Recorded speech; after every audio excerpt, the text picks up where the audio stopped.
Fala, meu amigo, minha amiga, seja muito bem-vindo a mais um editorial do nosso canal. E o bicho tá pegando, né? Sabe aquela parceria, aquele acordo, aquela química que tinha rolado entre o Lula e o Trump? Parece que a química azedou, parece que não é bem assim. Olha, os Estados Unidos rejeitou todos os termos do acordo do Brasil. O Lula foi lá defender a Venezuela e Cuba contra os Estados Unidos.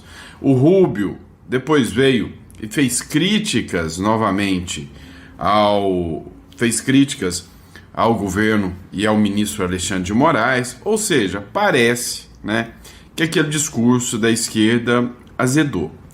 Mas não é porque eles não querem, é o contrário. Foi sempre o que eles quiseram. O Lula entendeu que para ele é muito melhor agir igual Maduro, agir igual o presidente de Cuba e ser inimigo dos Estados Unidos do que ter química com o Donald Trump. Você não entendeu? Calma que eu vou te explicar, tá? Só não esquece de se inscrever no canal, curtir e compartilhar, tá? Pra gente trazer sempre o conteúdo de relevância para você. Acompanhe aqui, tá? Vamos ver o primeiro vídeo aqui. O Marco Rubio recusa acordo com o Brasil e cobra o Mauro Vieira sobre as ações do Alexandre de Moraes. Ou seja, a ação foi para questionar o Alexandre de Moraes. Dá uma olhada. Preciso trazer esse bastidor, que eu acho que vai ser bom para a gente discutir aí no estúdio. Marco Rubio teria condicionado avanços à revisão de questões como opressão judicial no Brasil e sanções contra figuras públicas como, por exemplo, o ministro do Supremo Tribunal do Brasil, Alexandre de Moraes. Essa informação é uma informação exclusiva, é uma informação de bastidor. A nossa fonte lá em Washington me garantiu que esse foi o ponto central. Houve de fato um degelo, o Brasil foi muito disposto a conversar. Me parece que Mauro Vieira, o nosso chanceler, saiu de lá para almoçar um tanto atabalhoado, atordoado, não tão feliz como, por exemplo, quando ele chegou. Ele achou que a relação seria diferente, mas não foi. Marco Rubio teria sido direto, reto nessa questão, né? Não vai haver avanço na questão do tarifaço e nas questões com relação ou relacionadas à Lei Magnitsky-Cine se não houver um avanço no Brasil naquilo que ele chamou, eu vou usar aqui, abre aspas, opressão judicial no Brasil e também sanções que o Brasil deve fazer contra figuras como, por exemplo, e aí foi citado, ou teria sido citado, o nome do ministro do Supremo Tribunal Federal do Brasil, Alexandre de Moraes. Ainda não há detalhes finais sobre esse possível acordo que está todo mundo falando que teria sido fechado, né? Não há nada de concreto até o momento com relação a isso. Eu também perguntei, foi assinado alguma coisa? Fechamos algum acordo? Avançamos com relação, por exemplo, à queda do tarifaço, que é algo que preocupa o Brasil? E o que eu escutei foi, não foi fechado absolutamente nada até agora. Pois é. Isso aí, né, não me causa espanto e nem surpresa nenhuma, né? Não me causa espanto e nem surpresa. O Eduardo Bolsonaro comentou aqui a reunião entre Estados Unidos e Brasil. Acaba de acontecer hoje a reunião entre Estados Unidos e Brasil para tratar das relações entre os países. Tudo que o Brasil pediu, não conseguiu nada. Não acabou com a sanção contra Alexandre de Moraes e Vivi, a sua esposa, também não reaveu os vistos cancelados, tampouco conseguiu se posicionar como mediador à questão da crise entre Venezuela e Estados Unidos. Isso daí mostra aquilo que nós sempre falamos e que a realidade se impõe.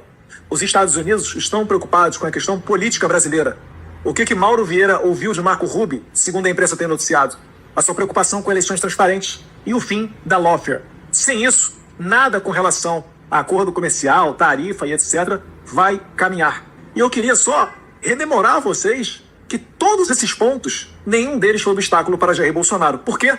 Porque ele tratava com respeito os Estados Unidos. Porque ele colocava o Brasil numa posição de seriedade, não numa posição de querer estar aliado ao que há de pior no mundo, até mesmo o Hamas. No tempo de Bolsonaro, você não via prisões em massa, como ocorreu no 8 de janeiro, a prisão de velhinhas. Mesmo Daniel Silveira recebeu perdão presidencial e foi solto. E só retornou para a cadeia depois que Bolsonaro já não era mais presidente. Então, todos os problemas postos na mesa foram evitados pelo presidente Jair Bolsonaro.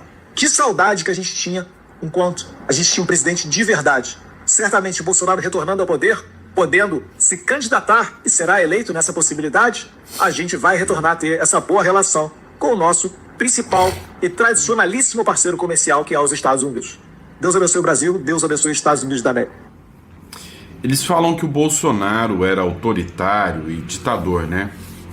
Quantos deputados foram presos com base em alguma ação do Bolsonaro? Quantos deputados, quantos da oposição foram perseguidos, presos? Nenhum. Ninguém. E agora? Quantos deputados processados? Só da oposição. Quantos deputados perderam o mandato? Só da oposição. Vocês entenderam a regra do jogo.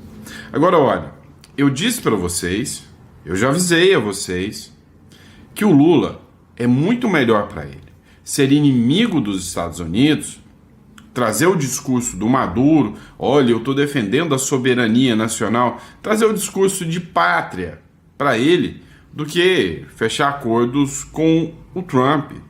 Agora, para a China, aí pode arreganhar as calças todinhas, né? Dá uma olhada aqui no que o Lula falou, né? Isso é absurdo. O momento errado dessa nota. Agora a gente precisa lembrar que o PT reconheceu. Essa nota que eles estão falando é a nota do PT, reconhecendo a legitimidade do Maduro, do PT, Partido dos Trabalhadores, reconhecendo a legitimidade do Maduro e criticando os Estados Unidos, falando que os Estados Unidos estão violando a soberania do Maduro, ou seja, é deixando claro que o Brasil vai estar do lado do Maduro. A vitória de Maduro e o governo Lula não. Então há uma diferença. Agora, é o partido de Lula, com um novo presidente apoiado por Lula, do partido, e vem no momento em que dão ajuda na relação que Mauro Vieira quer construir. Eu tendo a achar que não foi só a nota. O discurso do presidente da República hoje no PCdoB foi neste mesmo tom. A gente Discurso dele no Partido Comunista do Brasil, no PCdoB, viu? tem já, Bia, esse discurso do Lula? Já temos, vamos rodar. Percebemos é que o povo venezuelano é dono do seu destino e não é nenhum presidente de outro país que tem que dar palpite de como vai ser a Venezuela ou vai ser Cuba. O que nós dizemos publicamente é que Cuba não é um país de exportação de terrorista. E aí, Otávio? Acho que está arriscando ali uma linha, né, que uma coisa é uma coisa, outra coisa é outra coisa. Vamos negociar com Estados Unidos, mas vamos manter uma posição histórica do partido de defender a não ingerência de outros países, porque vamos e voltamos é um absurdo mesmo. Um país admitir que tá usando seu serviço secreto para derrubar um presidente, por mais ditador que ele seja, por mais fraudada que seja a eleição. Então ele está marcando ali uma posição. A gente pode discutir aqui se é conveniente ou não nesse momento. Esse é o meu ponto. É o Acho ponto. que no dia de hoje, a nota e essa declaração não combinam. me parece um erro estratégico. Pelo amor de Deus. Olha, que isso? Um país no outro, por mais ditador que seja. Ah, você tá de sacanagem, né? O cara é um ditador, você tem noção de quantas famílias morreram, quantas pessoas morrem quando um ditador tá no poder? Ah, pelo amor de Deus. Só um hipócrita mesmo não comemorou a queda do Saddam Hussein. Ah, pelo amor de Deus, só um hipócrita mesmo não comemorou o fim do Bin Laden, né? Então, cá entre nós, tô torcendo para os Estados Unidos agir logo. The response there is that the rule of law is breaking down. You have these activist judge, one in particular. A resposta que eu dou pro Brasil, né, em especial para alguns juízes, né, em particular, quem está falando aqui é o Marco Rubio, que citou o Alexandre de Moraes numa entrevista e anunciou que vai ter mais medidas do governo Trump contra o Brasil, né? Preparem a pipoca. Dá uma olhada no que ele fala aqui mais. That not only has gone after Bolsonaro, by the way, he's tried to carry out extraterritorial claims against even American citizens or. Olha só, o Alexandre de Moraes não só tá indo atrás do Bolsonaro, mas tentou também, né, exercer ações extraterritoriais contra cidadãos americanos. Cara, aqui eu tendo a pensar que ele está falando da Flávia Magalhães. Que, segundo a Flávia Magalhães, o Elon Musk forneceu os advogados, né, para ela, para tratar do caso, assim como também, né, todas as informações foram repassadas ao Marco Rubio. Então, o jogo tá interessante. Against someone posting online from within the United States. Ou então ele foi atrás também de alguém que estava só postando online de dentro dos Estados Unidos. E é óbvio que eu tô falando da Ludmilla, do Alan dos Santos, dos demais, né? Has actually threatened to go even further in that regard. So there's going to be a US response to that. And that's what Então, eles estão violando e eles acham que não vai ter uma resposta a isso? But, we'll have some announcements in the next week or so about what additional Então você pode preparar que nós vamos ter algumas respostas nas próximas semanas steps we intend to take. But it's sobre quais medidas que nós vamos tomar, né? O que nós vamos pegar ali. the trial is but one more chapter of a growing sort of judicial. Mas não é só mais um fato, né? É mais um capítulo inteiro de opressão judicial no Brasil, né? Oppression campaign that has tried to reach American companies and ele também tentou alcançar empresas americanas. Deve estar citando o caso do Twitter e também da Starlink. even people operating out of the United States.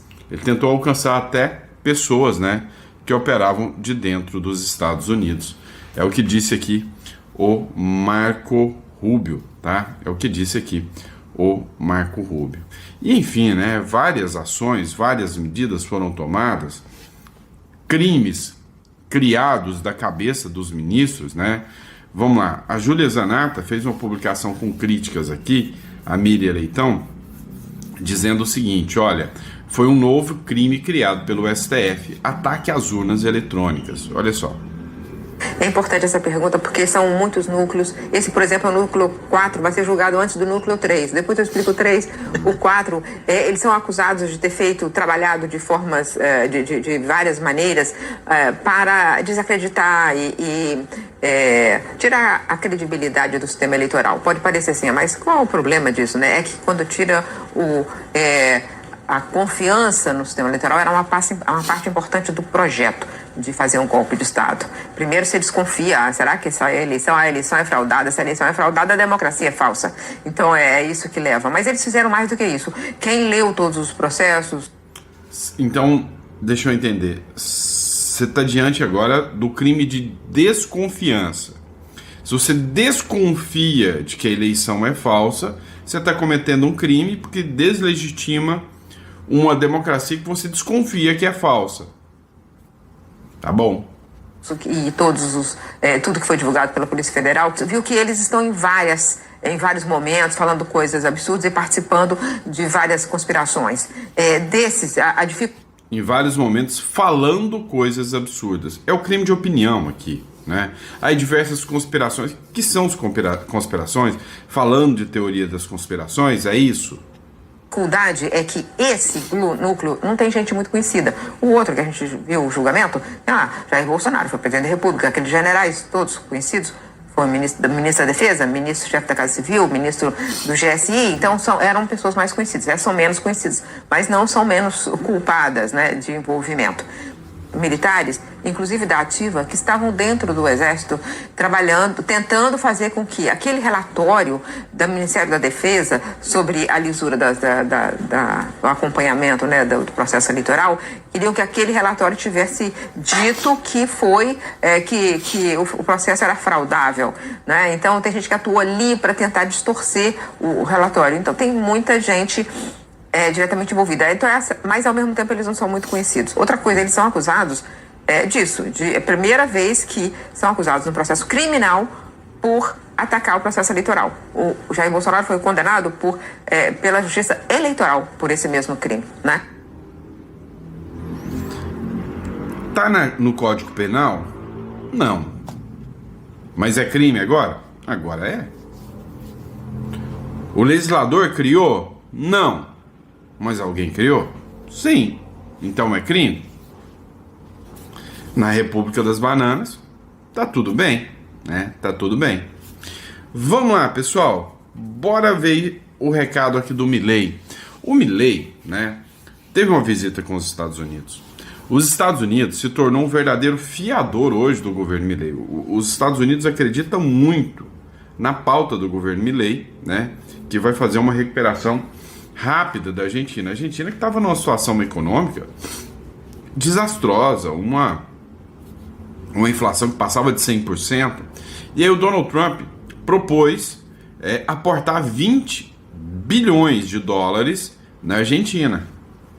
Acontece que muita gente reclamou falando que o Donald Trump está meio que comprando o voto do povo argentino. Falou, vai apoiar aqui, né, a Argentina.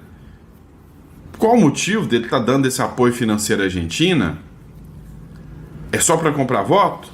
E aí o Donald Trump completou, falou, é mais ou menos isso aí mesmo. Ou vocês votam no Milei, na chapa do Milei para as eleições legislativas, ou eu não vou apostar na Argentina.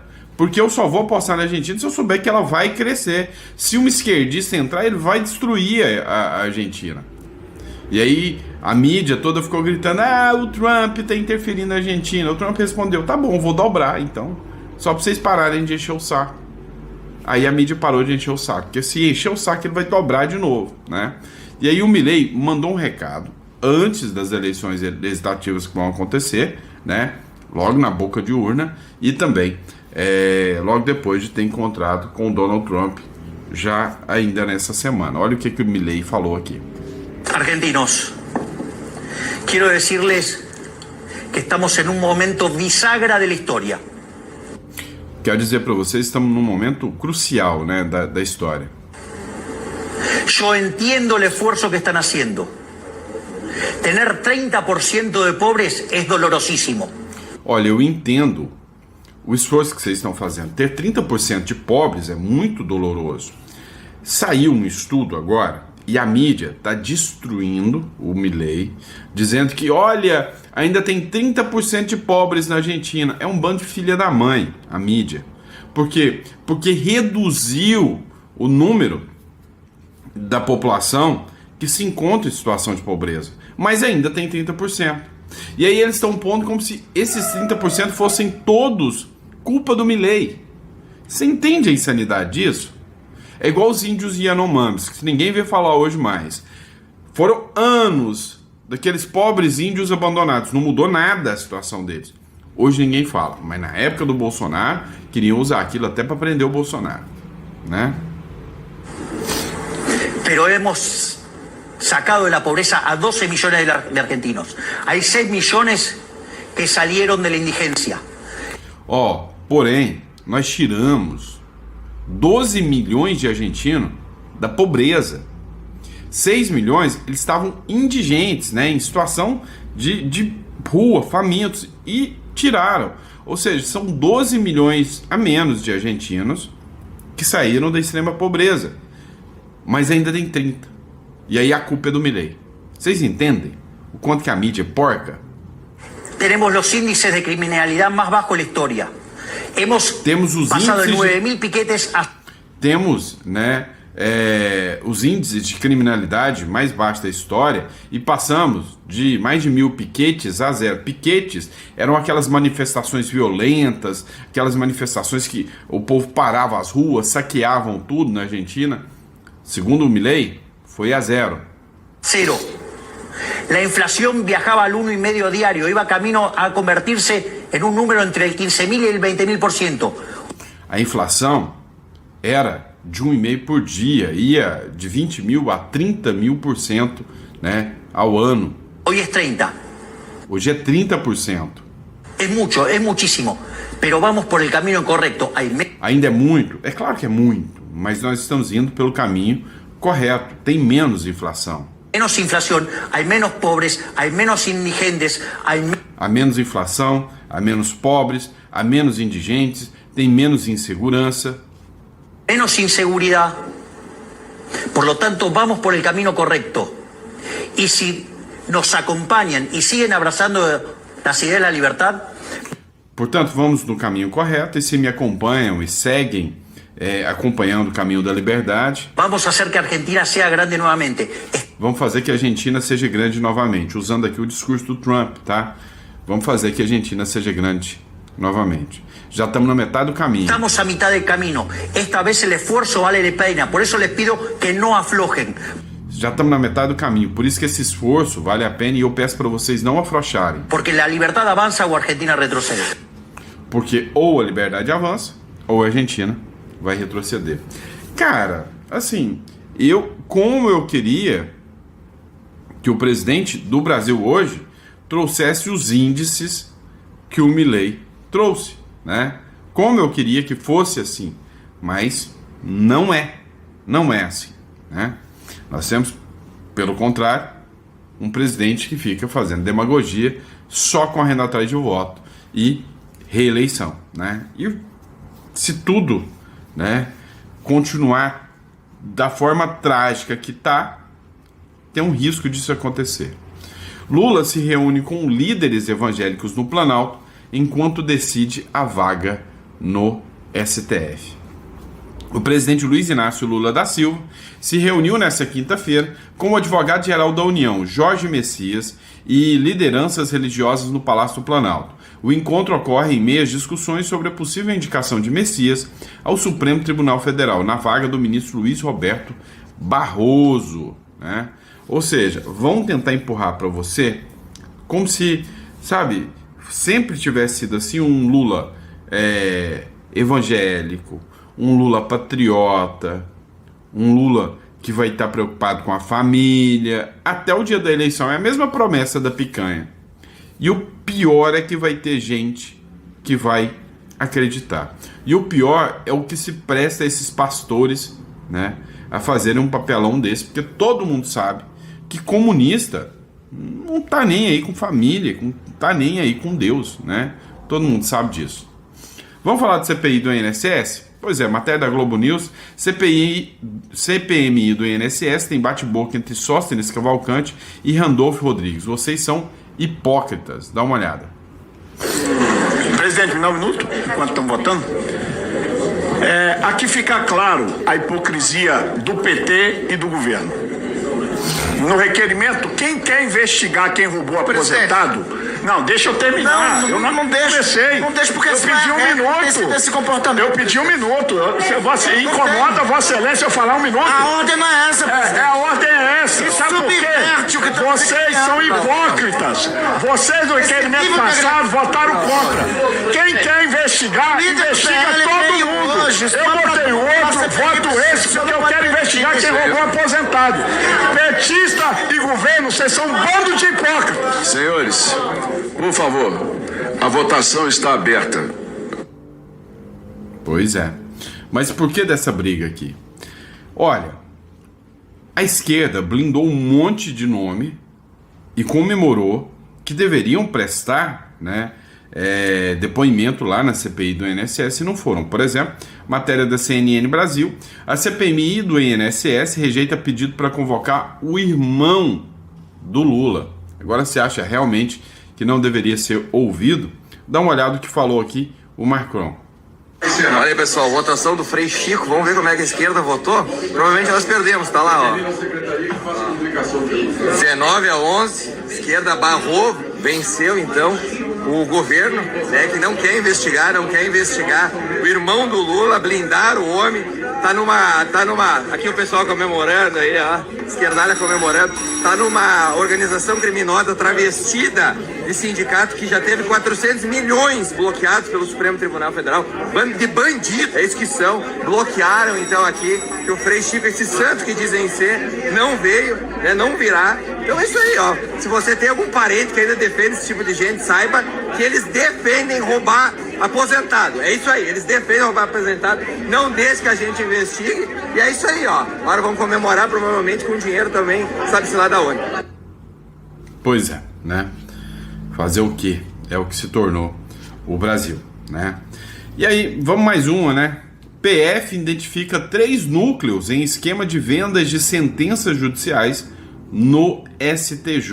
Olha isso, venda de sentenças dentro do STJ. quem será que comprava essas sentenças? O que será que era fornecido nessas sentenças?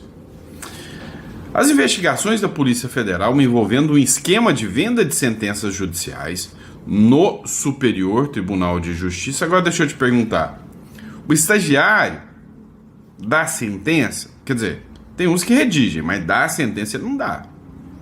A faxineira dá a sentença? O servidor dá a sentença? Não. Quem dá a sentença é um ministro. E aí havia um esquema de venda de sentenças, né? De 3 núcleos atuando por anos, não é de hoje não, na corte e recorrendo a uma série de artimanhas com o uso de mensagens cifradas e o uso de aparelhos telefônicos de fachada em nome de terceiros para tentar ocultar a engrenagem criminosa. A informação consta de um relatório parcial da PF anexado aos autos do inquérito sigiloso. Olha só, sigiloso, né? Esse tipo de inquérito não tinha que ser sigiloso. Que tramita no STF sob a relatoria do Cristiano Zanin e mira uma rede de lobistas, advogados, empresários e ex-servidores de gabinetes dos ministros, né? Os ministros não são investigados, né? Ainda citou os ministros, falou que os ministros não são investigados, são os servidores, né, que trabalhavam nos gabinetes, mas os ministros não são investigados. É uma rede que existe há anos, né? Aí veio o Jorge Seife e trouxe um relatório. Nesse relatório do Jorge Seife, ele mostra um detalhezinho, né? O senador disse que só no ano passado, esse mesmo STJ, né, do quais os ministros não são investigados, concedeu 9.000 habeas corpus. 9.000 habeas corpus. E adivinha, quem é que foram os mais beneficiados com esses habeas corpus? Traficantes. Levantamento do Jorge Seife aponta que o STJ, esse que está sendo acusado da venda de sentença, o STJ concedeu, pirem, tá? O cabeção aqui, 9.166 habeas corpus em um ano. Em um ano. Por tráfico em 2024. Só por tráfico. O senador vê avanço do narco-estado. Né? Um levantamento feito pelo senador Jorge Seife aponta que o Superior Tribunal de Justiça concedeu 9.166 habeas corpus a condenados ou investigados por tráfico de drogas apenas em 2024, equivalente a metade de todas as decisões favoráveis no tribunal nesse tipo de ação, apresentando à Justiça para arquivar inquéritos, anular processos ou soltar criminosos. Tá bom, né? Tá bom. E aí, não reclame. Porque se você reclamar, falar que você está perdendo a fé nas decisões judiciais, você pode agora incorrer no crime de tentar minar a justiça. Ou se você falar, não, eu não concordo com essas decisões, isso é um absurdo. Saber que juízes, ministros do STJ podem estar envolvidos, né? Podem, supostamente, porque não são nem investigados, a venda de sentença. É o que eu digo. Estagiário não dá sentença. Redige, mas não dá. Entenderam?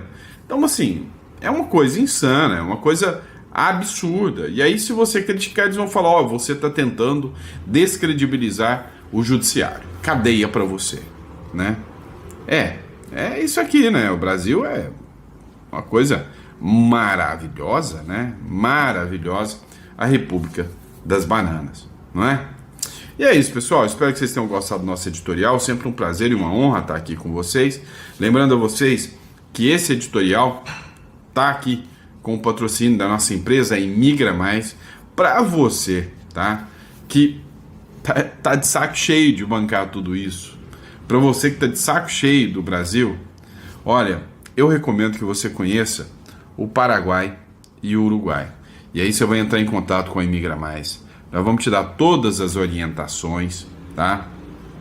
telefone é 16 993210648. Não tenho dúvida, é a mais séria e responsável empresa de imigração do Brasil, tá bom?